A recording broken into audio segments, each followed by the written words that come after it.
Bury చేసినటువంటి ప్రతి dead బాడీకి కూడా ఒంటిపైన దుస్తులు లేని పరిస్థితుల్లో వాళ్ళ తాలూకా అవయవాల పైన కొన్ని రకమైనటువంటి గాయాలను కూడా తను గుర్తించడం జరిగిందని చెప్పి ఆ రిపోర్ట్ లో అయితే తను పేర్కొనడం జరిగింది. అయితే అక్కడ ఉన్నటువంటి గవర్నమెంట్ పోలీసులు సహకరించినట్టయితే తను ఎక్కడ ఏ బాడీని అయితే బరియల్ చేశానో ప్రతిదీ తనకు గుర్తుందని, ప్రాపర్ గా వాళ్ళకి అంత్యక్రియలు అనేవి క్లియర్ గా జరిగినట్టయితే నా ఆత్మకు వాళ్ళ ఆత్మకు కూడా శాంతి చేకూరుతుందని చెప్పి తను చేసినటువంటి ఈ పాపానికి ప్రాయశ్చితంగా తనైతే చెప్పడం జరిగిందనమాట. దాని ప్రకారం అక్కడ పూడ్చిపెట్టినటువంటి ప్రతి శవం పైన కూడా లైంగిక దాడి జరిగిందని, కొన్ని శవాలపై అయితే యాసిడ్ దాడి కూడా జరిగి కొన్ని శవాలని ఉక్కిరి బిక్కిరి చేసి చంపేసినట్లుగా తను జూలై 11వ తారీఖున ఒక అఫిడవిట్ అనేది కోర్టుకి దాఖలు చేయడం అయితే జరిగింది.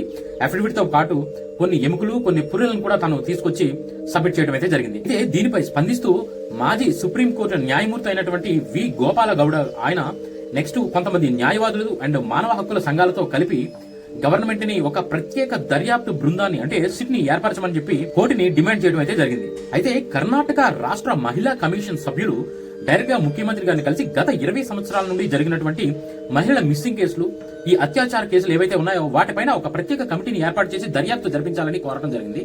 దీనికి కర్ణాటక ప్రభుత్వం స్పందిస్తూ జూలై 21వ తారీఖున ప్రత్యేక దర్యాప్తు బృందం అయినటువంటి సిట్ ను ఏర్పరచడం జరిగింది.